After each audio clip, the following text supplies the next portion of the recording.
Class is in session, hitting the books, our college football edition. That's right, college football edition of Hitting the Books. It's been, since January, the last time we had a college football edition of the Hitting the Books show. But don't look now. We're a little over a month away from the start of the college football season.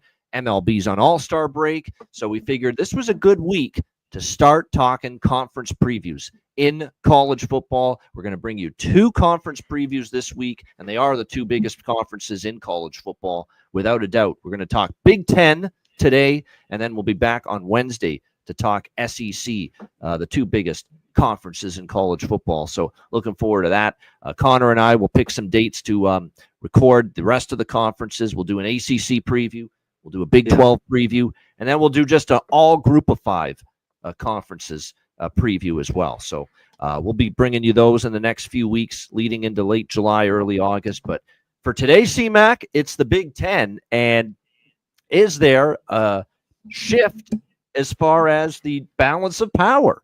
Because we've talked about how the SEC all these years, they're the conference that's likely going to be the conference that crowns a national champion every year. Well, don't look now, but we've had Michigan and Ohio State, 2 Big Ten teams, go back-to-back, bringing national championships to the Big Ten Conference. So maybe that balance of power is shifting to this Big Ten Conference a little bit, CMAC. Yeah, I don't know. I still think the SEC's the best conference, but, the last few years... Top to bottom, I agree. Top to bottom, I still agree. Yeah. Top teams in the Big Ten have proven they can compete with the SEC. There is no question. For sure. And it's shaped out. And I think we'll get to it. There's a little deeper. As you know, Michigan, we'll see Ohio State is stacked, of course, again. But a lot of love for Penn State, who's loaded. And even a number 1 in a lot of polls already, and talk. They got to get it done. As we rip on Franklin all the time about getting big wins in the big games. But so a lot of hype for Penn State to see if they can do it. And, of course, Oregon, they come back pretty loaded as well. These teams just reload even if they, lose, a bunch of guys. Ohio State did. But when you have the top recruits, reload. No doubt. And for this next team, it's likely, for the first team we're going to talk about, it likely is reload. We are starting, of course, with the defending national champions, the Ohio State Buckeyes. Of course, Ryan Day back in as head coach as the Buckeyes look to repeat as national champions. They will have to do it, of course, with a brand new starting quarterback, Will Howard, onto the NFL, and with the Pittsburgh Steelers. It appears like the 5-star prospect, Julian Sayin, has got the front row seat, if you will, to be the starting quarterback, but he has been battling Lincoln Kienholz in spring ball and in the spring game, and apparently that battle will continue in fall practice, which is just right around the corner, fall camp. So, but from all indications, Julian Sayin is the likely front runner to be the starting quarterback. No question about that. A shift in play calling duties now, of course. We remember Chip Kelly called the plays last year at Ohio State. That's not the case. Brian Hartline, who had a great career at Ohio State as a player many years ago. Brian Hartline will be the new OC calling the plays here for Ohio State this year. When you look at this team, do they lose a couple pieces on the O-line? Sure, but still very loaded along that group. The O-line's they recruited very well. They've been recruiting very well along the O-line, and expected to be one of, once again, the best offensive lines in college football this season. The question is going to be, can Julian Sayin or Kienholz, should he win the job, although I think it's going to be Sayin, make the most of it as far as the quarterback spot is concerned. There's no concerns at all for me, CMAC, about this receiving core. To say there will be weapons for Julian Sayin or whoever's at quarterback for Ohio State this year will be an understatement. And it starts with Jeremiah Smith. He's going into this season as the best receiver in college football, without a doubt. He showed it last year down the stretch. He was unbelievable in the college football playoff and in the championship game as well. But Jeremiah Smith, incredible talent. But don't sleep on the rest of that core. Brandon Innes is very good. Carnell Tate was really, really good for the Buckeyes as well last year. And they bring in the Purdue transfer, Max Clare, really, really good tight end last year for the Boilermakers on a very bad Purdue team, but he was a very good player on a bad team. And I think he's really going to be a nice add here at the tight end spot for this team. The offense, I'm not concerned about one bit. I think they'll be fine. Now, the defense, it's interesting because there's a little bit more roster turnover and personnel turnover on that side of the football coming into this year. There's a good chunk of it gone. They do have Caleb Downs, still one of the top defensive players in all of college football in the secondary still, but there's some concerns on the D-line, some new faces. Again, recruiting was done well, and there's a new defensive play caller, and I'm giving this a downgrade right away, Connor. Right away. Jim Knowles, obviously Penn State now. He leaves Ohio State, and when you go from Jim Knowles to Matt Patricia as your new defensive coordinator, I'm giving you a downgrade. It's that simple. You know, I'm not a big Matt Patricia fan. I never have been. We've seen in the past, his defenses struggle, especially in his tenure there when he was head coach of the Detroit Lions. Things did not go well there for Matt Patricia. So I can say until I'm proven wrong, I'm classifying this as a downgrade at defensive coordinator for me with Ohio State going from Jim Knowles to Matt Patricia. So I actually think this could be a team that is in some shootouts early on. So I think the offense could be ahead of the defense. Maybe look for some overs in Ohio State games early in the season. Saying I think will be fine because the O-line's good, receiving core's loaded, but the defense could take a little bit more time on that side of the ball to come around. When you look at Ohio State, too, as far as the schedule is concerned, they're obviously always going to be tested. They have that big showdown with Texas in the very first game of the season. We're all looking forward to that, obviously. But I don't have a strong opinion on their win total. You see where their win total is right now, Ohio State, in that 10.5 range, shaded to the under. I think they're 10-2, could be 9-3. Or 10-2 could be 11-1. That's kind of where I see 10-2, 11-1. Yeah. 10, I think they could maybe go up to 11-1 depending on the way things play out for Ohio State this year. So I feel like 10.5, it's a well priced number in my opinion there as far as the win total is concerned. Obviously, this team's got every chance to win the Big Ten. Plus 190 though. I'm not really rushing to bet that. They're the favorite. I'm usually looking for a little bit more value than that. C-Mac, your thoughts here, Ohio State? I'll be quick because, there's nothing to bet for me here with Ohio State. I just want to touch on the schedule. You talk about Texas is really at the big game right away, the first of the year. And they get too easy, Grambling State, Ohio. Then the next game, it could be a spot. I think they should go in there and win, but at Washington. And then the rest, I think they could take care of business, even going to Illinois. We'll get to all these teams, Wisconsin. And they have Penn State at home. We talk about how they beat up on them all the time. Obviously, we've already hit on the top how big with everyone coming back with Penn State. But they're at home there.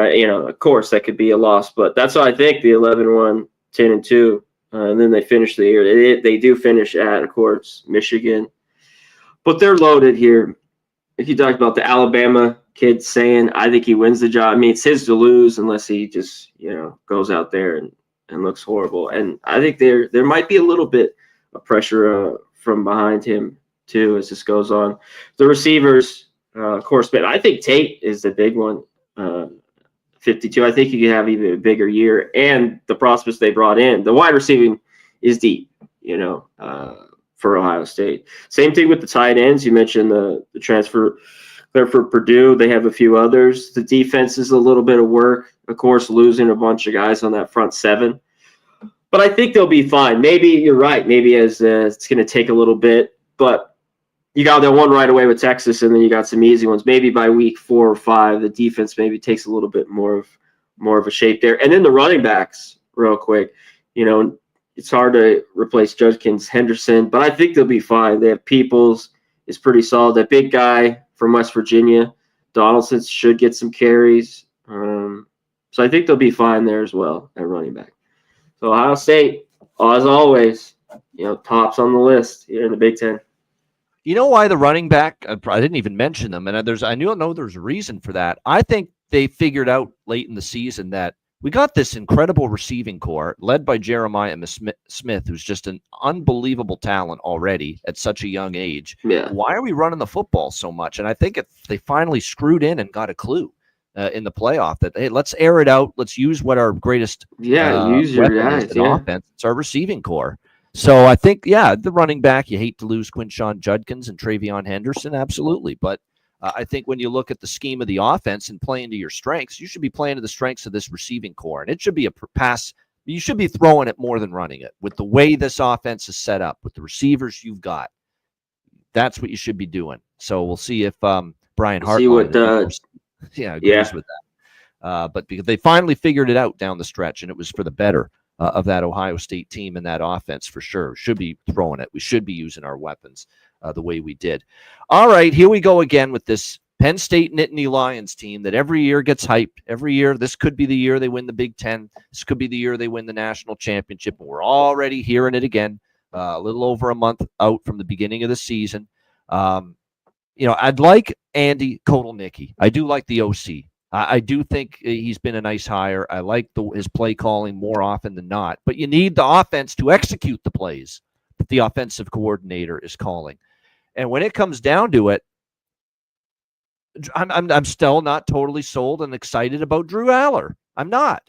There's situations where in the Notre Dame game last year, missing receivers, a little tight at the end, the turnover late that really, really was not a wise move and decision on his decision making still. And we're talking about a guy that's a multi-year starting quarterback now here at Penn State. There's still a lot that I concern myself with as far as just reading his progressions, going through his progressions, reading the defenses, reading the coverages. I still think there is a lot of room for improvement as far as Drew Aller goes in that regard. Other than that, it's hard to quibble about what Penn State could be, though, on offense. There's no question about it. You look at this running back group, this could be the best running back core, not just single running back. I'm talking about core group of running backs in the entire country. I mean, the depth is insane for Penn State. I mean, you got guys that have rushed for thousands of yards in this program, and Nick Singleton and Katron Allen. They've both been here for such a long period of time. They've got incredible depth, incredible experience, production at the running back spot. So there's clearly not going to be much issues there. The receiving core, a lot of transfers come in, but these are talented players. You got Kyron Hudson, Devontae Ross, Trebor Pena. We've got some good options, pass catchers there at the disposal for Drew Aller. The tight end group, look, just by default, you're not as good because Tyler Warren was fantastic. That's no slight on Luke Reynolds, who's likely going to take over as the new starting tight end, but you're going from down. It's got to be some kind of step down when you're talking Tyler Warren. I mean, that's how good Tyler Warren was last year for Penn State at the tight end spot. So it's going to be some kind of a drop in that regard there as far as that's concerned. Jim Knowles, we talked about how he left Ohio State. Well, he's here now. Penn State goes to another rival in the Big Ten to take over as the new defensive coordinator. That defense last year certainly held their own. Holding foes to an average of less than 17 points per game. And this year, you look at what you've got up front. Yeah, they lose Abdul Carter, who's obviously NFL bound, going to be probably a hell of a player at the next level after he got drafted just a couple of months ago. But they like a couple of the other players they brought in here. They like Amari Campbell from NC State. The secondary has two of the better ones with Harris and Zakai Wheatley. Look out for them. Dennis Sutton is someone that they think can really help replace the loss on the pass rush and the loss as far as getting to the quarterback that you lose with Abdul Carter. They believe that denied Dennis Sutton can really help that for Penn State. So the defense looks really, really good. I will say that.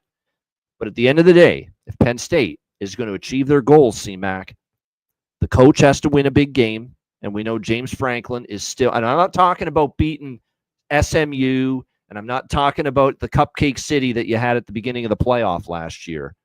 And by the way, it was SMU in cold weather. So advantage Penn State in that game. I'm talking about a big boy team. I'm talking about a chance to beat someone that's a big-time Power 4 team in a must-win playoff spot, like facing Notre Dame last year, where once again you couldn't get the job done. That's the kind of game I'm talking about James Franklin winning. And that's the game that has eluded this man from day one that he's been head coach here of the Penn State Nittany Lions. I'm not talking about, your easier games at the beginning of the playoff that you won, or Boise, or SMU. Like I said, Boise or SMU. I'm not talking about them now. I'm talking about a Notre Dame, a big-time SEC program, a big-time Big Ten program. That's the win I'm looking for.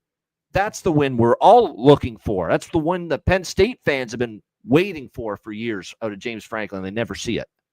So because of that, and because of Drew Aller, let's see, game on the line, tight game. I need you to be throwing good decisions. I need you to be making completions. I can't have you turning the football over. And unfortunately, we saw that at the end of the Notre Dame game in the semifinal last year in the playoffs. So, look, could they do it? Absolutely. They got the roster to do it. The quarterback is going to have another year experience now. Maybe gets rid of some of these mistakes that sometimes plague him, like at the end of the Notre Dame game last year.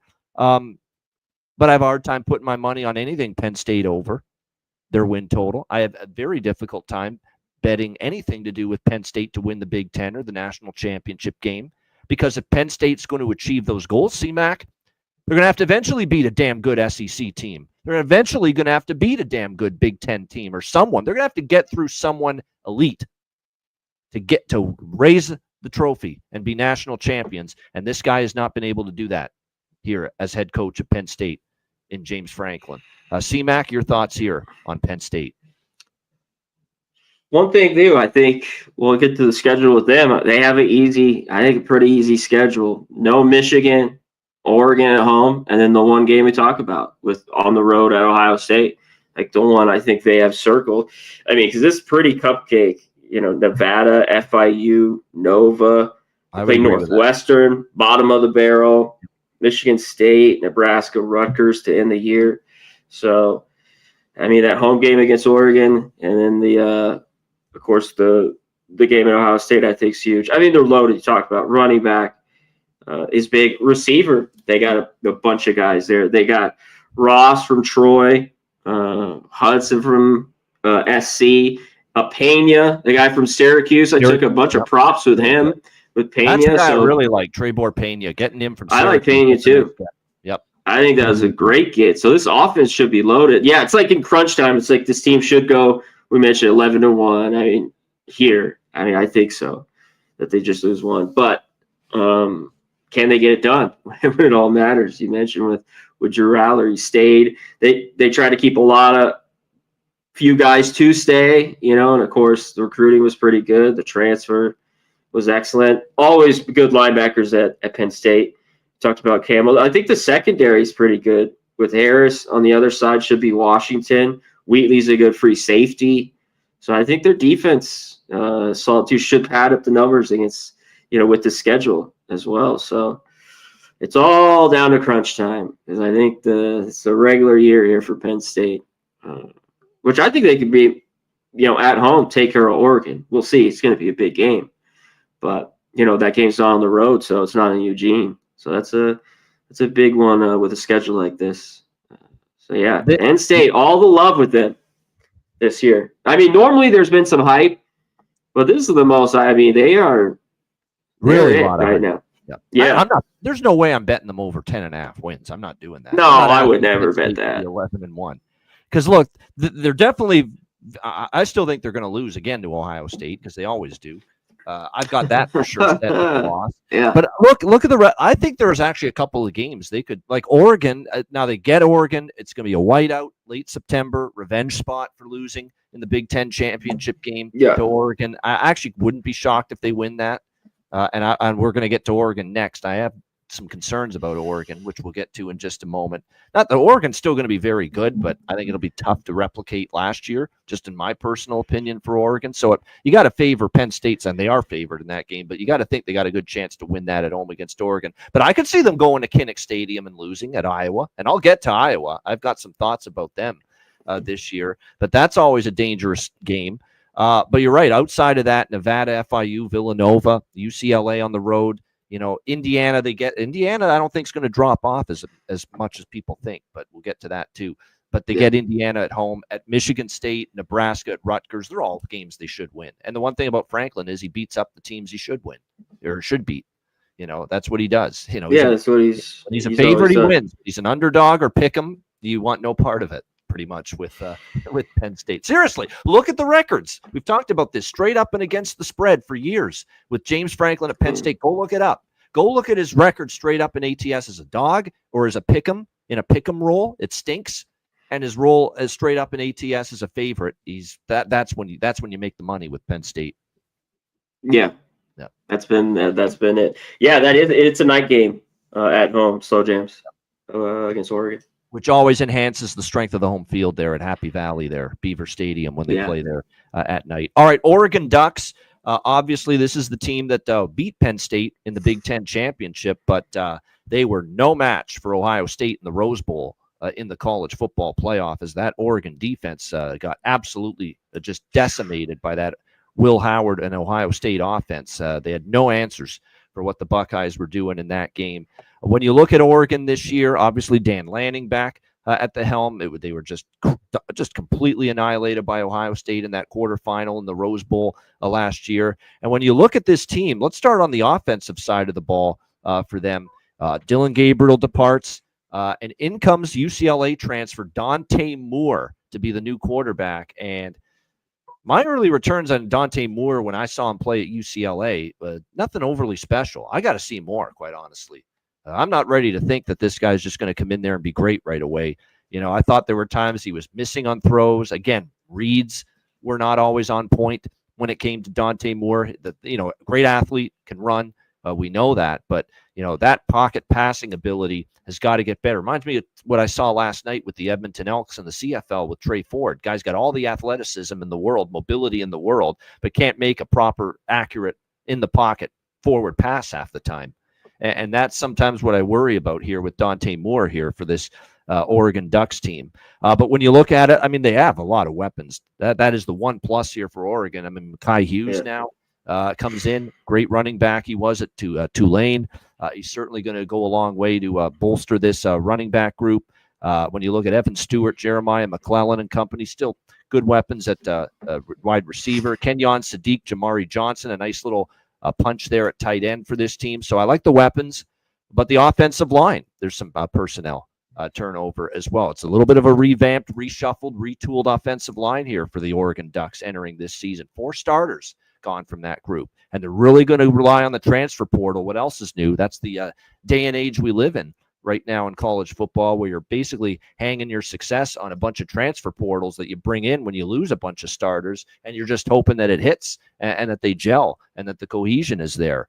And that's kind of what Oregon's doing right now with the offensive line with 4 starters out. And then on defense, I think it could be a bit of a concern as well, because there's only 4 starters overall coming back for the Oregon Ducks on defense from last year's team. And remember, that was a defense that in the games against some of the best offenses, like in Ohio State in the playoff, they got crushed. And now that was a defense that was very experienced, and now you're kind of but that was the problem. Like, it would just, when you get to the top 1%, a couple teams where they could get, because other than that, I thought it was one of the better defense that we had seen from them. But when it came to the best, they won. They were giving up yards. Yeah. They were Penn State was moving the ball in that Big Ten championship game against them. And now you only have 4 starters back. And look who's you lose. You lose Derek Harmon. You lose Jabbar Muhammad. You lose Jeffrey Baza. You lose a lot of key players on that side of the football. There's no doubt.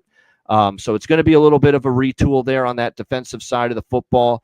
The secondary in particular is a concerning position group going into the season. A lot of new faces there. And again, you're kind of relying on, a couple of players at lower level, big Power 4 schools to come in here, step in, and not only be starters in that secondary, but be effective starters here for Oregon. So I think under 10.5 here with this Oregon team is a good way to go. I think it's going to be a little bit more difficult for them here. The juice on that is relative. I think they are more 10-2 in my opinion than 11-1 entering this particular season, especially when you factor in that you look around the landscape of the Big Ten, and the Ohio State Buckeyes are going to be really good. I know we have concerns about being able to win the big game, but Penn State is absolutely loaded on paper coming into the year. So that's going to make it maybe a little bit more difficult here for Oregon coming into the year. And when you look at some of the games later in the season, like I said, they play Penn State at Penn State. They have to go at Iowa. USC, I think, has the potential to be a little bit better this year. Indiana won't drop off. I guess the good news is there's no Michigan, there's no Ohio State here on Oregon's schedule. But I think there's definitely a possibility of 2 losses on that schedule for Oregon, especially when you factor in they're also going to be making some of those longer trips, to the east, like including at Penn State, at Washington, which is their final game, man. I'm telling you, Washington and Jed Fish in year 2. Look out. I think there's going to be a decent amount of improvement from that program. So I think for Oregon, could they go 11-1? Yeah, they could. But I think when you factor in what they lose from last year, it's more likely I think they're a 10-2 team this year than 11-1 or 12-0. So I do lean under with that win total for the Oregon Ducks at 10.5. C-Mac, what do you think here for Oregon? I think they do win under 10.5. I know it's kind of juice most places. That's what you're looking at here. It's right around -130. But I think 10 is the max. Even though their schedule, I think they're going to have tough. It's not easy. They'll beat Montana State, but that won't be Oklahoma State. It's kind of going through some stuff. That Indiana at home.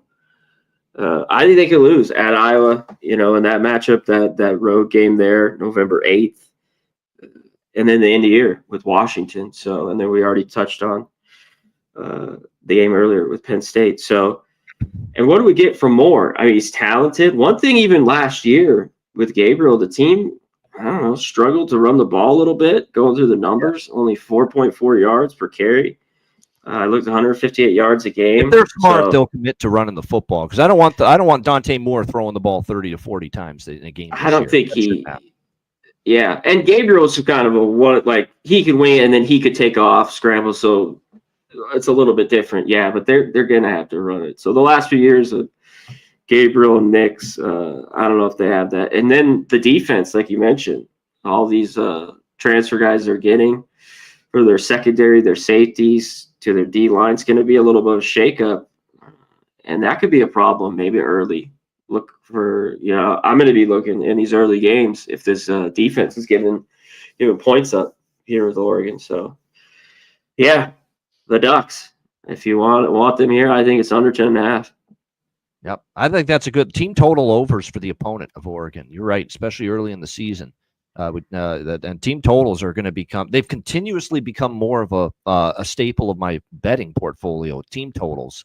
And I think that could be a good approach against Oregon this year, because teams might be able to move that football, especially early on them with all those new faces. Again, only 4 back on the defensive side of the football for Oregon entering the season. All right, Michigan Wolverines, Sharon Moore, of course, his second full season as head coach. One thing right away that concerns me about Michigan this year, new coordinators on both sides of the football. Chip Lindsey as the new OC, Steve Kazula as well, the new DC. Actually, no, it's Wink Martindale's in his second year, but new OC, Chip Lindsey and Steve Kazula, both of them now the co-offensive coordinators for this Michigan team. So is there going to be a bit of a sluggish start for the offense, learning new systems? We'll have to wait and see. Not to mention the fact that obviously quarterback is likely going to be a brand new starter. And Mikey Keene and Bryce Underwood are right now kind of battling for that spot right now for the Michigan Wolverines, although a lot of people seem to think Bryce Underwood's got the pole position right now to be the starting quarterback. Remember, there's a guy that they transferred in from LSU, and we'll have to wait and see, but they think he's ready to be high expectations. And look, the one thing we remember from last year with the Michigan Wolverines is just how much of a fucking problem it was to throw the football. I mean, it was just the passing game was non-existent whatsoever. And a lot of that was chalked up to the fact that the quarterback position was, let's be honest, pocket passing quarterbacks. They didn't have a fucking quarterback on the roster last year that could adequately throw the football in the pocket. Let's just call it out like we see it. It's exactly what we saw last year from this group, and it was an issue. Alex Orji, he just couldn't do it consistently. Davis Warren, he wasn't really that great. Jack Tuttle actually showed a little bit more of an ability to at least throw the ball from the pocket, and then he gets hurt. It's not only season over, but career over. He retired from football as well. So they just had all kinds of issues, Michigan, as far as throwing the football. And right away, Bryce Underwood can't be any worse than Alex Orji, can't be any worse than Davis Warren, and all those other quarterbacks you were throwing out there last year. So that's the positive here. They have a pretty good running back group.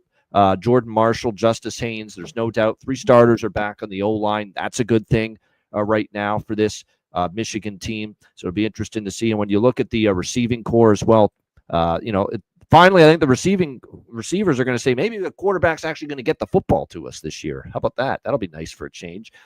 Samaj Morgan, Frederick Moore, Donovan McCulley, some decent options there at receiver.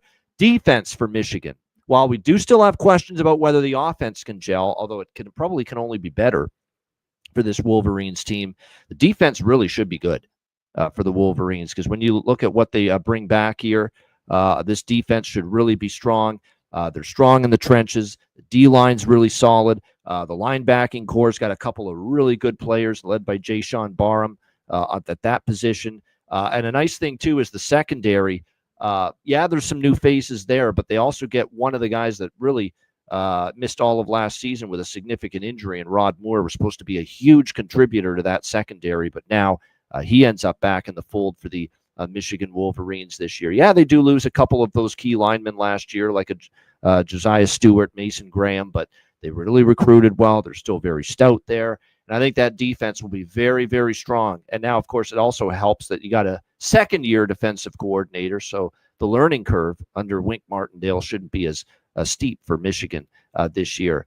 It's one of these deals where you see the Michigan win total and where it is right now entering this college football season. It's around that 9.5 range. Am I ready to bet them to be 10-2? Probably not. But you do look at the schedule. There is some favorable elements to it here for Michigan this year in the fact that, that Oklahoma game, that's going to be a big early game for them on the road in Norman. We'll see how they fare with that one. But, they get, Wisconsin at home. They have Washington at home. They have Purdue at home. Obviously, they play Ohio State at the end of the year. They've had Ohio State's number, so you just can't automatically chalk that up, CMAC, to an Ohio State win. We've gotten into that trouble before where, okay, Ohio State goes into the season. They look better than Michigan. They're going to win that final game against Michigan. Well, no, they haven't matched up well against Michigan. That ground and pound physicality in the trenches, style of play that Michigan has brought to the table against Ohio State has given them all kinds of issues. So there is no way I'm comfortable, saying that I'm confident that Ohio State's going to beat Michigan here this year. And when you look at the road games for Michigan, at USC will be tricky because USC, I think, will be solid this year and because of the travel. But at Michigan State, you can win. At Northwestern, you can win. You can definitely win at Maryland because I think Maryland's going to be one of the worst teams in the Big Ten this year. So, like I said, for Michigan, there's a pathway to 10-2, but I could also see them falling short at 9-3. So I think at 9.5, I'm off the win total. I think this is a good under team because I think the defense is going to be very good early in the season. And the offense, though, is still, in my opinion, going to be a work in progress. I think by default, Bryce Underwood's better than anything they had at quarterback last year, but it is a brand new offensive coordinators, new play callers, new schemes, new systems. That could take time to get going and develop the way Michigan hopes. CMAC, your thoughts here on the Michigan Wolverines? Yeah, I think they win 8 or 9 games. Though that big game, the second one of the year, you just hit against Oklahoma. I think that's the big one. Don't forget who the quarterback is at Oklahoma now. When we'll get to this when we talk SEC on Wednesday, John Mateer, very talented quarterback, and his OC with that he had at Washington State went to Oklahoma with him, so could be able to hit the ground running. The strength, of course, is the defense. Great linebackers. Moore is very, very good. They lost him on the D line. That was great, with Graham and Grant, but they got the transfer from where was it? From Clemson? Yep. Williamson. I think they got a couple others. They got the running back transfer, Haynes from Alabama, and we'll see what Underwood can do. At QB, I think it's his job basically to lose. I mean, now Keen's a guy they could plug in though if there's problems. We know kind of what he can do. He's been got a guy that's played a lot of games years. at the college level. Of games. That's not a bad thing to have. Yeah, as your backup. Definitely a lot of games. And I think they'll be all right at tight end. I mean, it's just tough to lose. Of course, Love is such a big target and tight end, but I think they'll be all right. Klein's pretty good. They have a couple others. So, and the receivers got to be a little bit better. They got to try to stretch the field a little bit more. And there's some guys there that transfers like McCauley. I forget. I think Simpson from UMass. He's one. A couple of these guys that sat out. Let's see if can they make any big plays for them. You know what I mean? For this offense, because they need it. I know they're going to be run first, but they got to try to stretch the field. They do. They at least should have a quarterback at least a little bit more suited. We don't know how great and accurate he's going to be, but we're talking about comparing Bryce Underwood to Alex fucking Orgy, who was terrible. Like he could really not throw the ball with any sort of accuracy. Like these Mr. 53% completions in a game last year, Alex Orgy for Michigan. You're going to get you have to get better quarterback production than that from these guys. So here's the next team that's very fascinating to talk about. Curt Cignetti and his Indiana Hoosiers. What do they have at their disposal, up their sleeve for an encore, following a phenomenal, first season for Cignetti at Indiana, taking them from the doldrums of the Big Ten all the way to just a phenomenal, incredible turnaround Renaissance season in year one. What he was able to do. Now they did have a cupcake schedule last year. There's no one's going to deny that. The schedule really set up nicely for Indiana last year in that 11-2 overall record, 8-1, of course, in the Big Ten for Cignetti last year, no question. And look, were able to bring in a very experienced quarterback from the Group of Five level when he was, of course, with Ohio, and Curtis Rourke, who performed very solidly for Indiana last year. They were obviously, another thing too, there was a lot of JMU guys that came with Cignetti to Indiana, and there was that cohesion, there was that chemistry that was already there. Going into that campaign last year that I think really set Indiana up for success, right away last season. That being said, you look at this year and you look at Indiana and you think, well, you know what? It's going to be a tougher schedule. That is true. There's nowhere to go but down after you win 11 in the games last year. That's also true. But now I see win totals that have Indiana, lined as low as, 8.5, where they're going to have to go to, drop to 8 and 4 or worse, if they're going to cash an under for you with their win total currently in that 8.5 range. And when I look at it, obviously Curtis Rourke's gone, and he was a very productive quarterback here. But Cignetti's a winner. He's a winner at JMU. Yeah. He's been a winning head coach pretty much his entire college existence. He brought in a quarterback that I think is very talented in Fernando Mendoza. We all remember him from Cal last year. He's a very good quarterback. He's got a good arm, can move in the pocket when he has to. They've got at the running back spot, they've got a very capable group there with Kalen Black, and Roman Hemby transfers in from Maryland, to give them a little depth there. The O-line, I think, is in pretty solid shape still overall.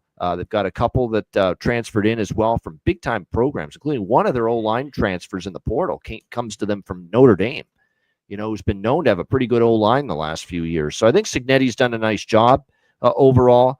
The defense, a lot of their better, more impactful players from a defense that was very strong last year are back for this team.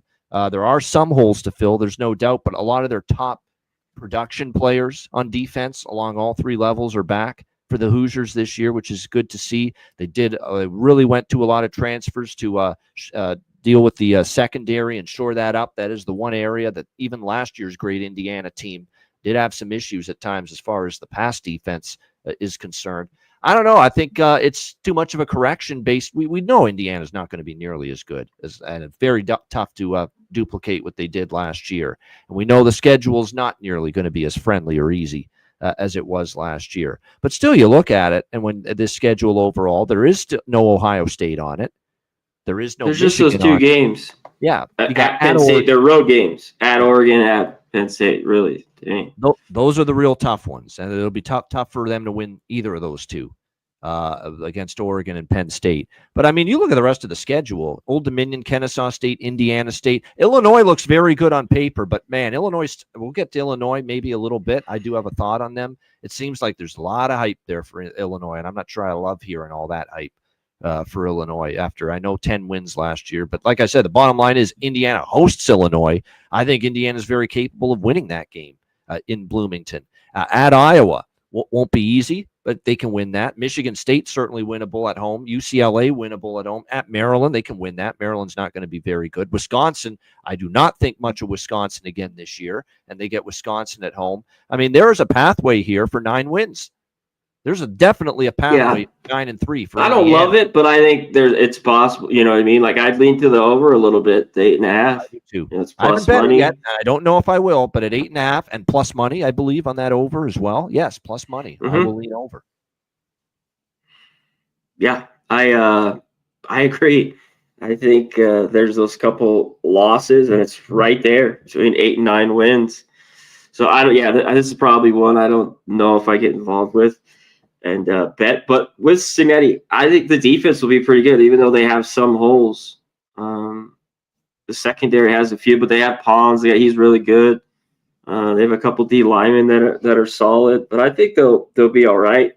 There, the offense a little bit. Hemby you talked about, which is solid. They got a couple great receivers. Mendoza, I think, is the big thing here. Like he's solid, but he can make a lot of mistakes. That's something he's got to bring down, and maybe he will with Cignetti here. So because he does have it, and he can take off and run, but his interceptions, right, some of the mistakes turnover he made. prone at times last year with Cal. I won't. He did. Actually, what's funny with him is I'm looking at the numbers. He still improved a lot last year at Cal compared to 2 years ago. He really had interception issues. Mendoza. 2023 had 14 touchdowns, 10 interceptions. I mean, that's just a horrible ratio. You can't have that. But last year, C-Mac, 16 touchdowns, 4 interceptions. Now, that's a lot better. He improved on his decision making. And Cignetti, the one thing he usually got out of Curtis Rourke was very good at taking care of the football last year. So that's key. I think Mendoza, this marriage, I think, will work. Mendoza here in Indiana. I can't wait to see it. A little bit bigger. I think, or at least in the Big Ten, catch the late night games with Cal, with Fernando Mendoza. You know what I mean? No doubt. By the way, I just want to double check: is Cal on Indiana's schedule this year? No, it is not. But they're in the ACC, so they wouldn't be unless it's a non-conference game. All right, this will be the last team we go in depth on, and then we'll just throw it open mic after that for either me or Connor, any other teams we want to talk about. But USC Trojans, obviously, when you look at USC last year, not the season that obviously USC is fans for the last few years have been hoping for Lincoln Riley to deliver them Big Ten championships and national championships, and that hasn't happened yet. Here at USC, and last year 7-6. How about a losing 4-5 conference record in the Big Ten, which tells you how much of a struggle it was for the USC Trojans last season. I think it's a buy low. That's at least the approach I'm taking on USC. That maybe it's a chance to buy low on them a little bit. Coming off a bit of a down year, the win total's down there at 7.5, which means anything 8-4 or better. They have a chance maybe to go over that win total. I'm not excited about laying -158 with over 7.5, but I do think there's some things that point to a little bit of improvement this year from USC. We'll have to wait and see. I mean, Lincoln Riley, though, this is a big year for him. You look at the last 2 seasons, USC is 15-11 the last 2 seasons, and that's not going to cut it with the boosters. That's not going to cut it with the fan base. Eventually, Lincoln Riley's going to have to get this team to show certainly a solid amount of improvement. But you look at last year and you look at some of those losses, though. Washington, they were right there to win that game. They lost.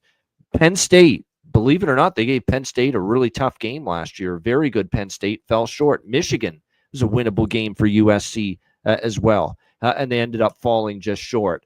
I also remember there was that game, I believe, where they made that crazy long road trip out there to Maryland, and I knew it was a tough spot for them against Maryland, but they lost 29-28. That's another game they should have won last year. Coulda, woulda, shoulda, didn't. All these close losses that they suffered. Now, the Maryland one is bad because Maryland was not a great team last year. But you look at some of the other losses. Michigan, you lost by 3. Penn State, you lost by 3 in overtime. Washington, you were right there. You played pretty decently with Notre Dame for a good chunk of that game. Obviously, you couldn't stop Riley Leonard and the Notre Dame offense, but you did score 35 points in that game against Notre Dame, who had a pretty good defense last year and obviously got to the national championship game. So there's just that alone, Connor. All the close losses, and a lot of them against some pretty good teams, point to that maybe USC can make a step this year back in the right direction. Here's the hesitation, though, and there are still some hesitations. As always with USC and Lincoln Riley teams, going all the way back to when this guy coached at Oklahoma. Are we going to get the defense to really show a step this year? They did last year. I will say that. The defense was horrible 2 years ago at USC. Awful. Yeah. They were giving up last year, points per game. But at times last year, you're right, at times they were better. And they did improve their points per game allowed by 10. They went from 34 allowed per game 2 years ago to 24 allowed per game last year. That's still a big improvement in 1 year under D'Anton Lynn, who, of course, is the defensive coordinator now here once again, second year now with USC. They've got some they've got some talent on that end of the side of the football. The question is going to be, can it continue to improve? Can you go from 34 points allowed a game to 24 points allowed a game and improve on that and get maybe even closer to that 20, points per game mark? If you're talking 20 points per game, if you can get that down to the 20 range, you're going to give yourself chances to win games this year, certainly more than you did last year. So can that defense continue to take another step forward and improve? That's going to be the interesting part. When you look at the offense, the Mekhi Lemon and Jacoby Lane are going to be great receivers, outstanding. I mean, there's no questions there. They're going to be phenomenal. Yeah. They've got good enough options at running back. They've got basically a running back by committee. There's a bunch of different guys that can get the football. Wayman Jordan, Eli Sanders, Brian Jackson. So they're fine there. Receiving core is great. They got Lake McCree, so that really good tight end for this team. It comes down to Jaden Maiava, the quarterback, because there's been times when I've seen Jaden Maiava, C-Mac, and I say, wow, this kid's is going some places. And then I say also at times when I watch Maiava, oh, this kid's going some places. Yeah, right down the shitter. That's where he's going. So it's been a mixed bag. It's basically been my impressions of watching Jaden Maiava play for the USC Trojans. And they are going to need, improvement from the quarterback position, specifically from him this season, if they're going to be that improved team that I think some of the indicators point that they could be a much improved football team this year. Schedule-wise this year, a big one early in the first game of the season against LSU. Neutral site right by Connor's neck of the woods there, Allegiant Stadium in Las Vegas. That's going to be a big-time game against sorry, I'm looking at last year. My bad. I'm looking at last year for some reason. I think they win their first – yeah, they don't – I think they win their got an easy schedule this year. games. I'm like, wait a minute. They don't play LSU this year. That was last year. I think they win their first 4 games here. I mean, it's at Illinois. They're home at least versus Michigan, SC. It's set up for early success. Yep. Notre Dame. Exactly. And then late in the year, Oregon. And of course, they play UCLA last game of the year. They have Northwestern. Should easily beat them. Yep. They do go to Nebraska. We could touch on Nebraska. I'll just say it right now. Take their under 7.5. It's plus money. That team wins 8 games. I think they're a little bit better. State, no Penn State for USC. Big time. Yeah. I think they're going to win 7 or 8 games for sure. Like, I think they start out 4-0 with that schedule, because I wanted to hit on that when I was going through it earlier today. So I think they're right there. It's 7.5, right? Their win total basically everywhere. Yeah, I at the number that you're seeing it right now, 7.5. I definitely strongly lean over. The concern is we're talking in most books now -150, -160. To go over 7.5. So you got to lay some juice now with that kind of a number, and I'm not sure I'm ready to do that. But I definitely think there'll be spots to back USC this year, and there's definitely could this actually be a team that plays more unders this year, because I think the defense could continue to improve, and I think the offense, while that's still Lincoln Riley's calling card, They need to see more, and especially from a consistency standpoint from Jaden Mayava this year. So maybe this team's in a few more of those 24, 21 games this year, as opposed to the 38, 35 shootouts we often saw, from USC, especially a couple of years ago. So that'll be interesting to watch. All right. It's that time where we're just going to open the floor, and any teams that we have an opinion on, either over or under their win total, any futures that we like on any of the other teams in the Big Ten. Now is the time to mention it. I do want to mention, too, with Indiana, I did sprinkle on them again to win the Big Ten and get to the playoff. Not to win the national championship, but to win the Big Ten conference. Indiana is, a pretty good price, 45, 50 to 1. With a great coach. I believe in Mendoza. He cut down on the turnovers last year. And then to just make the playoff, because, they made the playoff last year, Indiana, and there was not a ton of people that expected that. You can still get 6 to 1 plus 600 on Indiana to make the playoff. I think it's worth a look, with a coach I believe in here in Kurt Signetti. And I like Mendoza. I think he'll thrive. And I think the defense will still be pretty solid for this team. And like I said, the secondary is going to be the key. So that's one that stands out as far as Indiana. I just wanted to mention it. But CMAC, we'll throw it to you. We obviously already talked Ohio State, Penn State, Oregon, Michigan, Indiana, USC. What other teams catch your eye in the Big Ten, either from a positive or negative standpoint heading into the season? Yeah, there's a few. I just hit on it. Nebraska.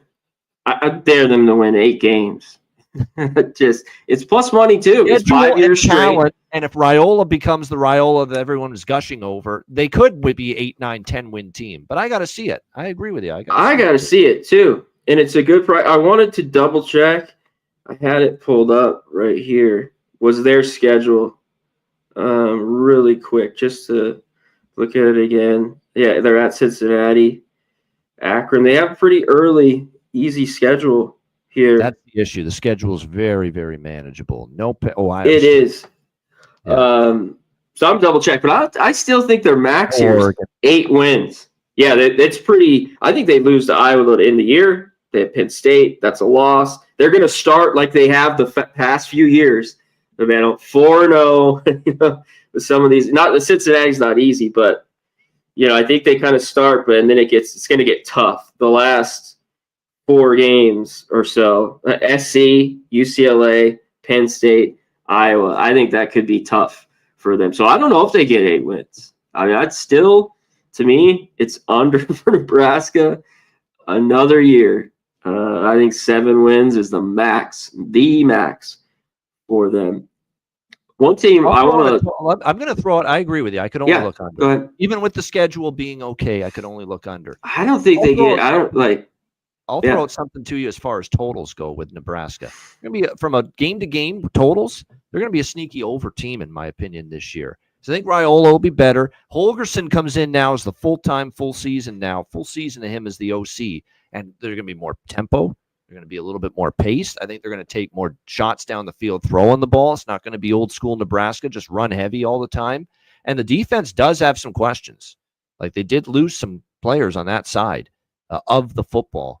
Entering the season, and they have a new coordinator on defense as well, John Butler, because you remember the guy that was the defensive coordinator, Tony White, went to Florida State in the offseason. So brand new DC, which means it could be a scheme change, could be a system change, could have some new faces on that defense. So that could be a team that you see Nebraska in a few more higher scoring games than you usually think they'd be in. Yeah, for sure.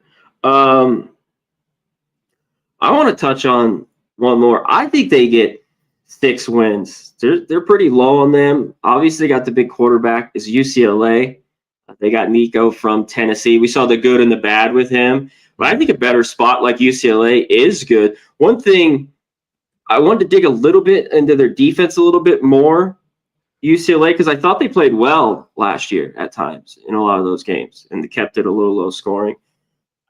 They have a pretty good front from everything I'm looking at from that side. I think they can get over 5.5 wins. Those going through, they have Northwestern. Of course, they're at home to Penn State. I think they could beat Michigan State. Like, that's a gettable game. They're at home to Maryland. That's a win. At home to Nebraska could be another win. And then at home to Washington, then they play at SC, of course. I think that's always kind of a coin flip there. They do play Utah, though, early on, and UNLV. So maybe not easy ones there. But I think it's possible that they could get to 6 wins. I don't think it's really more than that. But we'll see if UCLA could take a step forward. A lot of people have them buried here in this conference. I think there's a little bit worse teams. I think Purdue, Northwestern's, all those. Wisconsin's a little bit down, and their schedule is not easy, but they're at 5.5 as well. I want to touch on. I like Minnesota. Their schedule is pretty easy. This is one last one, but I don't think they win 8 games. I think they go under 7.5. I think 6 to 7 wins. Their kind of top thing there. I just don't think they have enough on both sides of the ball to get kind of things rolling, especially with their offense. So I think even though their schedule, which I was going over earlier, was a little bit easier. Let me pull it up, but I don't think they get 8 wins. I just don't buy it. What do you think of Minnesota? Did you take a look at them? Minnesota, I'm Max Brosmer, 1 year and done, one and done with his quarterback there at Minnesota. I have a hard time betting over with them as well. I'm on your side with that one. As far as Minnesota goes, what's their the win total currently right now on Minnesota is at the let me just see here. They got an easy schedule. Yeah, that's a fact. Yeah. But they have the Purdue, they have the Cupcakes early, Northwestern State, Buffalo, they should win that. Purdue at home. Then they have Nebraska, at Iowa, at home, Michigan State, which might be good. But I think they lose to Oregon. They win at Northwestern. And I think that's a coin flip to end the year. So maybe it will end up right around there. But that's a pretty soft schedule. So maybe they are a 7-win, 8-win team. But I don't think more than that. Like with always with they're helping out by that schedule. They better hope this running back's very good, as well. Darius Taylor, we'll see if he can keep going good. Drake Lindsey too, the new quarterback. Let's see how he handles things here for PJ Fleck. It'll be interesting, but the defense does have 5 guys back, which is good to see. 5 starters back, which is solid. But like I said, that O-line got a lot of turnover from last year for Minnesota, and they need that because the quarterback is, brand new starter under center. You need a good O-line to be able to run the football effectively, which is imperative for this Minnesota offense. So that's the concern for me. That O-line's got some holes in it. You know what I like? That's what I like about SC, to touch on them, is their offense. You mentioned with Lemon and Lane, Mayava. I like him. I know he's kind of takes a step back and have a back, but I think he could be really, really good. My question is the defense. Again, I know they were somewhat better, but I don't know if it's for real. And I think they've got a few really good linemen. They got a few in the transfer portal too at SC. I think their line's going to be pretty good for Mayava. So that's I think SC could be right there with their win total. I think they could get over. A lot of hype for Illinois. I'm a little bit more pessimistic. And look, Luke Altmaier's back, and he was a lot better last year than I thought he would be. I will say that. And look, he was. That's a fact. Yeah. We only saw bad Altmaier once or twice. I mean, he was very good. Shit. They're going to be great. The O-line's got all their offensive line starters back. I mean, look, there's a lot that points that's going to be really good for them. There's no doubt. And Altmaier was a lot better. Now they do have to replace some receivers. The defense, should be really strong as well. They do lose a couple of guys on the D line, but the secondary's strong. Linebacking cores, and it was a solid defense last year. I get it.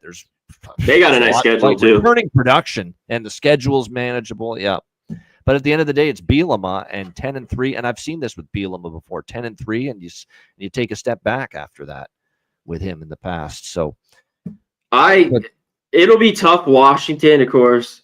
I think they lose Ohio State, but they have Purdue on the road, which is gettable. They do have SC at home, which is good. The Indiana game out there could be a loss. But I think they at least take 2 of the 3.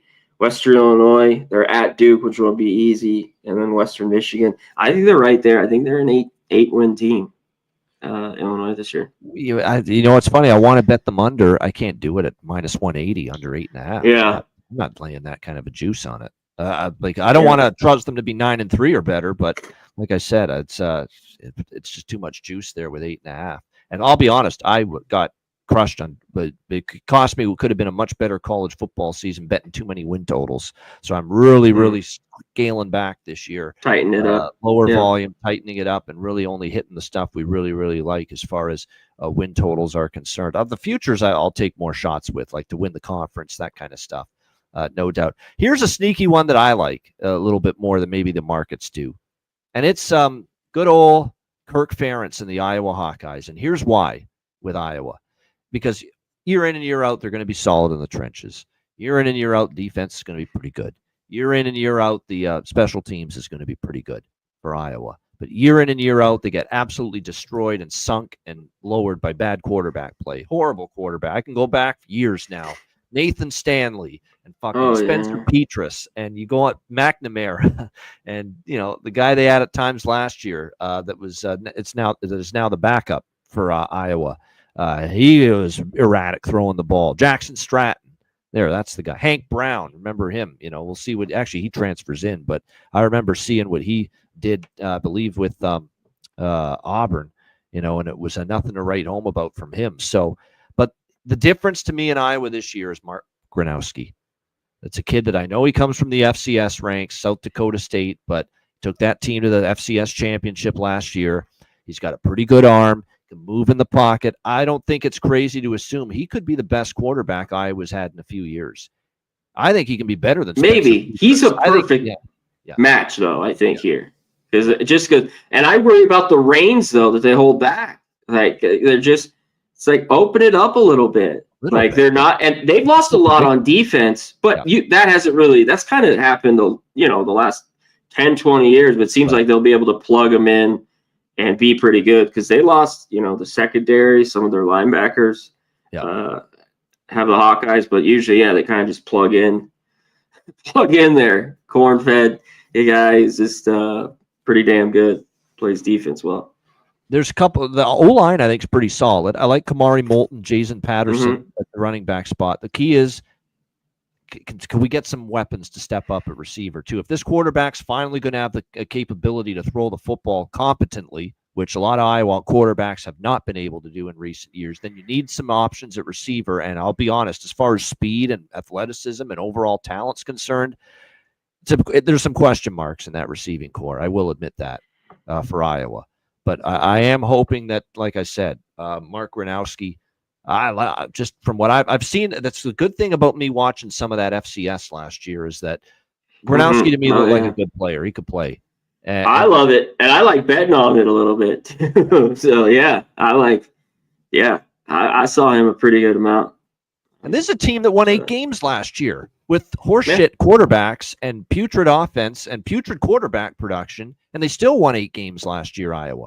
So you're going to put their win total this year, where it is right now in that 7.5 range. And I like the plus money. You can get plus 140 for Iowa over 7.5 with, I think, a guy that could be one of their better quarterbacks in a few years in Gronowski, if he plays and pans out the way I think he will. So I think there's value with Iowa over. I really do. Over 7.5 here.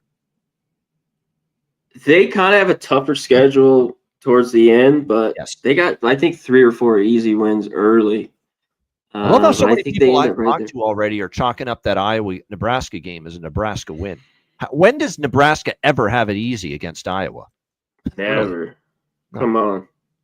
Yeah, you told me that at the end of the year, that they're no way. And especially how Nebraska's played to finish years, no matter who's been head coach, no matter who's behind center. We talked about kind of the early cupcake schedule and then them crumbling late. And by the last game of the year, it's like the fucking season's in the shitter. So I don't know about that this year. Matt Rule, everyone thinks he's I think he's an all right coach, but that's not an easy job there. No, and exactly. We like Matt Rule, but like I said, we're not ready to just chalk it up. Just that's for sure automatic dub or anything for Nebraska. The Cyhawk game will be critical for this win total over 7.5. Yeah, that early game at Iowa. Remember, Iowa lost a game they should not have lost to Iowa State. They were leading most of that game, and Iowa State came back in the fourth quarter at Kinnick and beat them at the end. Yes, I remember. I think that might 2019 resonate with game. Iowa. I'm going to be looking to take Iowa with the points in that game against Iowa State. Revenge spot. That was a gut-wrenching loss to Iowa State at Kinnick last year. They had no business losing that game, and they did. And I think they're going to be and now they got a better quarterback, I think, than they did last year when they played Iowa State. So that's definitely a spot I've got Iowa circled as well. Just a couple more, just briefly, rapid fire from me. Washington, arrow pointing up. It's year 2 for Jed Fish. Damon Williams, man, I know it was just one game and it was the bowl game, but he looked awesome. He looked in total control of the offense. He was making all the throws. He had great athleticism. And like I said, Jed Fish in year 2, kind of like, Arizona got better under his watch. I would expect more of the same. And I think Damon Williams is really good. The offensive line, we'll have to wait and see. There is some shuffling going on there, but Jonah Coleman's back. Running back, Denzel Boston, a great receiver. Now, he sucked as a head coach, Ryan Walters, at Purdue, but he's the new DC here at Washington. I think, he was actually a very good DC with Bielema years ago at Illinois. They had a good defense. I mean, some coaches are just better coordinators than head coaches, and maybe that's the case for Ryan Walters. Yeah. But you look at the defense, they got some good transfers in. Jed Fish is a coach that we've seen his teams get better and better year in, year out. I love the quarterback. The schedule, it's, as always, there's going to be some tricky travel spots when you're talking Washington and having to go from Seattle, to some of those East Coast venues. But when you look at that schedule this year for the Washington Huskies, they do have Ohio State, they do have Oregon, but they do avoid Penn State. So that'll be interesting to see. They go to at Michigan, so they do have some tricky little spots here. And that's the one thing I'm hesitating on, is because I do think there's improvement. I do think they could go over that win total, but there is still some tricky spots. But it's That's how I feel about them. Money. I lean over still, especially when you can get the 7.5 at plus money. I think it's close, because I think they could improve a little bit. I still, that defense and a little bit of the schedule. When I was looking at it, going through them yesterday and today a little bit, I'm like, I think there's a shot to get to 8, but I think there are 6 or 7. Williams might be worth a dark horse Heisman look, honestly. We'll see. Really, I mean, he could be really good. He could be really good, and we'll get to that later on too. Big Ten, and they got Boston coming back, right? And Coleman. Yes, he's a great receiver. I mean, I had him a couple of his props last year, so that's big. He could have a big year. No doubt about that. And then a couple more, just in brief. I'll give you 2 that I'm big thumbs down on.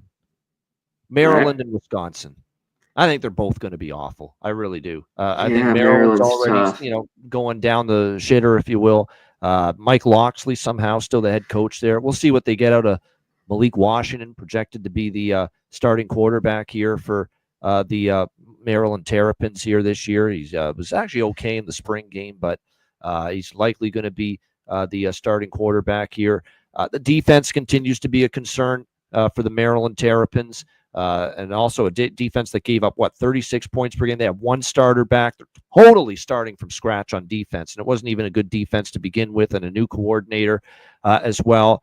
They lose a lot of their top receivers. Their best rusher's gone. And you look also another concern too, and you always worry about this too, is Mike Loxley, trying to save his job, knows that he's got to make changes. It's an overhauled roster. It's 2 new coordinators, Pep Hamilton on the offensive side, Ted Monachino on the defensive side, Monachino. So that's concerning. The arrow's pointing down for me on Maryland, and same thing with Wisconsin. Now Wisconsin's realized the error of their ways. Luke Fickell has said we're going to go back to ground and pound, old school Wisconsin football on offense. None of this up-tempo, throwing the ball more bullshit that we've done the last couple of years, because clearly it didn't work. Clearly it was not working. This Wisconsin offense, but still, I think, big time work in progress, what we're seeing going on with them at this point in time. The schedule's brutal. Man, real quick, I think they could win 3 or 4. They could be 3-1. Yeah. At Michigan after that. They're home at Iowa's tough. Then they're at home Ohio State, at Oregon and Eugene. They're home against Washington, will be easy. At Indiana, at home against Illinois is probably a good game. And then they're at Minnesota. I mean, I was looking at them. I was like, they win 6 games? Maybe. Guy 6. I think he's hit because they're over 5.5, like plus 130. The under is with the big juice. This one I did lay the juice, and I don't like doing that very often, but I laid the price with the under 5.5 wins for Wisconsin. With Wisconsin, yeah. Maryland's another. I couldn't. Yeah. It's 4.5. I don't know how they win 5 games. I don't think they can. It's an under. Nothing there. Rutgers, and I like Schiano. I respect the hell out of him always doing the best he can to get the most out of this program. And I like some of the pieces. They're decent in the trenches, but the schedule is not easy. That's a big thing for Rutgers. They do have a challenging schedule. And the second thing is, I'm not a Greek Stallion fan. Athan Kaliakmanis. I'm just not. I'm not the biggest fan of him at quarterback, and I got to see more. Agree. I get excited about Rutgers there. And I'll give you a little – we need one of these bottom feeders from last year to improve next year in the Big Ten. I'll tell you, I don't think it's Purdue – and I love Barry Odom. Barry Odom, you saw it firsthand right there in beautiful Las Vegas, the job he did at UNLV. But this is not UNLV. You're going to have to start from scratch. You're overhauling the roster. Yeah, it's going to take a few years if it happens. Yeah. Yes. Yeah, it will. Yeah. Maybe that's not a place that would go spots next year, but it's going to take time. Yeah, it's going to totally take time. Agree. And what the hell's happened with the quarterback that's likely to start for Purdue? Ryan Brown, who started late last year, he transferred to North Carolina to be with the hoodie there, Bill Belichick down in Chapel Hill, and then he transferred out back to Purdue again, and so he's back here at Purdue. Musical chairs. That was a strange, there, and then right back to West Lafayette was weird. And hit on Rutgers. Like, I don't trust Kaliakmanis that you talked about, and that team just crumbled the second half. All those injuries, the defense, they were just not the same defense that hung in games early. They just got gashed the whole second half of the year. So I don't know. There could be some work to that Rutgers defense, maybe at least early. That I kind of want to look at, with them. That's an excellent point. Actually, talking about that defense, that is something to monitor. Yeah. Could be growing pains early. We'll have to wait and see. But and like I said too, with Purdue, when you look at the schedule too for Purdue, USC, Notre Dame, Illinois, Michigan, Ohio State. They end with Washington on the road all the way out to the West Coast, and then Indiana at home. So that's a pretty crazy, tough schedule Purdue's got. Okay, the team that I think from the bottom tier of the Big Ten that I think could improve this year, it's Northwestern. That's the team I'm going with. I think when you look at Northwestern, there's some things that, obviously 2 years ago they were 8-5, David Braun, and he did an unbelievable job because that was the year that coming off the Pat Fitzgerald, stuff. And he inherited that, and they went 8-5. Incredible that he got them to 8-5 that year. But last year they took a step back, 4-8. They only won 2 games in the Big Ten, and so now they're looking to have to bounce back after a down year last year. I think this starts with Preston Stone. Getting a guy like that, who's a very experienced starting quarterback, and played very well for extended stretches at SMU. Now, later in his SMU tenure, he did struggle a bit more, and that's when they went to Kevin Jennings, and the rest is history there at SMU. But Preston Stone, for a long period of time, was a very good quarterback there. And now he's with Northwestern, and he definitely gives them an upgrade at that spot from anything they've had in recent years, Preston Stone. Even if he isn't the Preston Stone he was at first at SMU, he's still better than a lot of what they had at that position in the past at quarterback. So I like that, being able to get him in there. Receiving core is good, in my opinion. They should be improved. They got some transfers in. Cam Porter. They got the guy from South Dakota. That's good. South Dakota State. Yeah, he is a very good player. Griffin Wild, I think you're talking about. Griffin Wild, yes. Yeah, that's him. Of course, played with Gronowski there, who we talked about earlier. Yes, so South Dakota State. He was the big target there. Yeah. Defense is the biggest concern, and even I am still concerned because they weren't as good stopping the run. Points per game went up. The secondary had some issues last year. There's no doubt, but there's a lot of returning experience and production on the D-line, so that's good. There's thoughts that they can do a better job against the run, maybe get a little bit more of a pass rush this year. So put it all together, and the schedule, too, for Northwestern, it's not as bad, in my opinion, as some of the other schedules that Big Ten teams have to deal with. Obviously they're going to have to deal with Penn State and Oregon, but there is no Ohio State on their schedule. That's a good thing. They're going to have they're going to be able to beat UL Monroe. They're going to be able to beat Western Illinois. I even think UCLA coming in there. Like, don't rule out the possibility they could win that game. Northwestern. Yeah, it's possible they win 4 games, right? Yeah, no question. It's juice that way, though, I believe. Yeah. It's pretty, 3.5 with juice. Yes, that is true. But I definitely think that Northwestern, could be a team that can get over 3. Now, again, you got to lay a little bit of juice with it, but I definitely think over 3.5, they could be a 4-win team. But more than anything, I took plenty of those. I'm lukewarm on the win total. I think they could, because look, Braun, nobody saw Braun leading Northwestern to 8 wins 2 years ago. Down year last year. I like the roster more this year. I think they can pluck 4 wins out of that schedule of theirs. Guy that I think can have a bounce back a little bit. And we're not asking Northwestern to be bowl bound as 6-6 or 7-5. We're just asking them to be 4-8 to cash a win total. I think they can. I've taken plenty of those. Yeah. So I get, that's all I need, is that just to get over. No doubt. There you have it. That's all we got here for the Big Ten. What the main things I would look, Ohio State, Penn State should win if you're looking at the conference futures, that is. I always go for value. You can bet Ohio State, they got a great chance to win the conference, obviously. Penn State, great chance to win the conference, even with the big game issues and concerns. Oregon, even though I think they're going to take a step back, they still could win the Big Ten. Hell, they're defending Big Ten champions. But I always like to go for value. And when I look at the conference winners and from a value standpoint, Indiana, I think there's still value on Indiana. I don't even hate taking a shot with USC plus 2,000, but I like Indiana. That's my favorite one as far as value is concerned. Indiana, plus 42. It's moved at FanDuel since I mentioned it just 20 minutes ago. But Indiana 42. We're taking some shots here.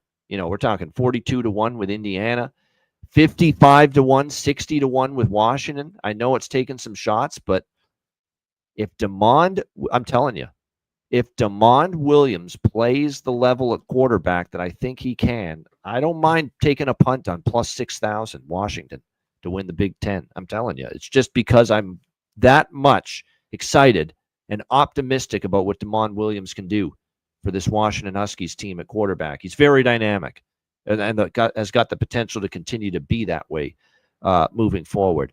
CMAC, is there anything as far as futures to win the Big Ten that you want to mention on our way out here before we wrap it up? Nope. That's it. I don't see any I don't see any value on anything there. But I will hit for the Derby today, Nick. I took Rooker 11-1, Caminero 12-1. I think everyone loves Wood. I would do. I'm not taking Cal. I'm not taking Cal Raleigh and O'Neill. No, win it. That's the co. Or O'Neill Cruz. No way. And everyone loves Wood. I think he could do well. So that's kind of the other one. And Wood, him or beyond. That's where the value meter starts for me. Yeah, I don't want Buxton though for some reason. No. He goes crazy. Hit for the cycle the other day. I think Cruz or Wood could have the longest home run there. One of those, because they get some mammoth bombs. Cruz has hit some crazy ones. Hardest hit ball, blah, blah, blah, the last few years. But this was one other play that I took. It's happened 5 of the last 6 years. It didn't happen last year. Whoever wins the Derby, total home runs under 53.5. So, Vlad hit 90 that year. He won. So last year, Hernandez only had 49. Actually, Bobby Witt had 50. He had won more than him, but he lost, of course, in the final. But usually they get more than 20. You get by the first round. So you get to that. I think the 53.5 is too light. So that's up to you. But I took over the champion of the Derby over 53.5 bombs tonight. And that cashes regardless of who wins. That's just the champion. That's great. I love that. It's the champ. Yeah, you're not betting just one guy. You're not only hoping for over 53.5, but it's only this guy. No, that's over 53.5 for whoever ends up being the home run derby champion. Until last year, I think it's a little low because of last year. The other ones kind of flew by. It's like 65. All these guys at the last 5 or 6 years. So good stuff. I like it. I'll be checking it out. no doubt, a little bit tonight. And I appreciate everyone with the birthday wishes. Thank you, Daniel. I appreciate that. I know. What are you, 27? I wish, yeah. Plus 13. And then you'll get the Yeah. exact age. Yeah, it's the big 40 today. It is what it is. You're not getting older, you're getting better. That's the way I see it. But thank you, Daniel, Nick Alvento, Daniel Abunon, Nicholas Handy, T. Moss, Slow Jams, Joey Moses, MMA Locker Room, Ross Pitts, Jorge Herrera. We appreciate all you guys joining us. Hope you enjoyed this Big Ten college football preview show. We'll be back with you. We're off tomorrow and Thursday this week, so no shows tomorrow and Thursday. Wednesday, though, we'll be back with another college football preview show, SEC, coming your way baby. on Wednesday. Looking forward to that. And then Friday, we've got our regular MLB show back from the All-Star break. So that is the schedule this week. Thank you, Gerald Jones. Appreciate it. And Nick, thank you very much. Appreciate the kind words and the birthday wishes. It's time to get drinking. For Connor Mack, I'm Ian Cameron. Have a great Monday night and Tuesday night. Enjoy the Derby. Enjoy the All-Star game tomorrow night. Yeah. Thank you, Brian. We will be back with you on Wednesday, 5 p.m. Eastern, 2 p.m. Pacific, with the SEC preview edition of the College Football Hitting the Book show. Until then, class dismissed.